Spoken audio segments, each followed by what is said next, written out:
There's a good chance you have heard of Springfield, Ohio recently. Yeah, if it sounds familiar, it's because it's been the subject of much attention after the former president falsely suggested that the town's Haitian population was eating dogs and pets. Our Joe St. George traveled to Springfield to see why the GOP has focused on this town and to look at how one small Ohio community has been changed by one sentence at the presidential debate.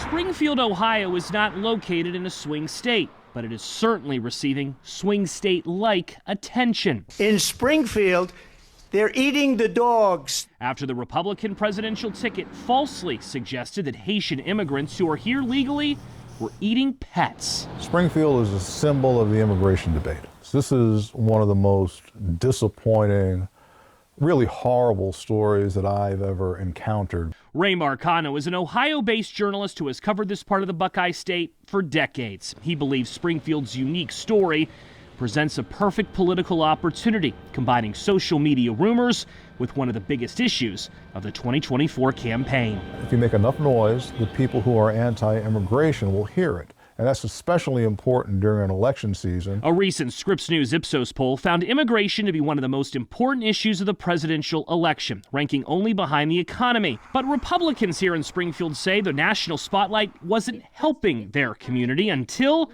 the former president mentioned it at the last debate. It's actually good because it's putting pressure on the state and local government to pay attention to this issue. You say this has been a good thing.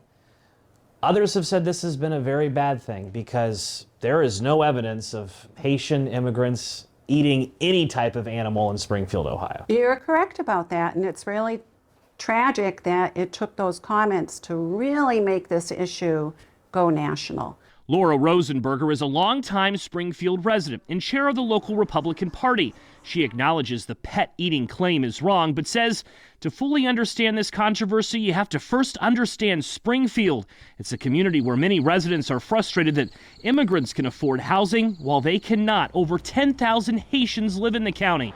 Traffic has changed and some fear has set in too after a bus crash involving a Haitian immigrant killed an 11-year-old boy. They just don't know how to drive here. But some living in the new epicenter of the nation's immigration debate say Trump's political strategy could backfire when November comes. Jacob Payan is a Haitian immigrant who lives in Springfield. Are you mad at former President Trump? Do I want to say mad? I'm not happy. One thing I want to say to you that President Trump doesn't realize, we have a lot of Haitian American citizens who are registered voters. When you do that, when you make those kind of statements, you slap him in the face. Joe St. George, Scripps News, Springfield, Ohio.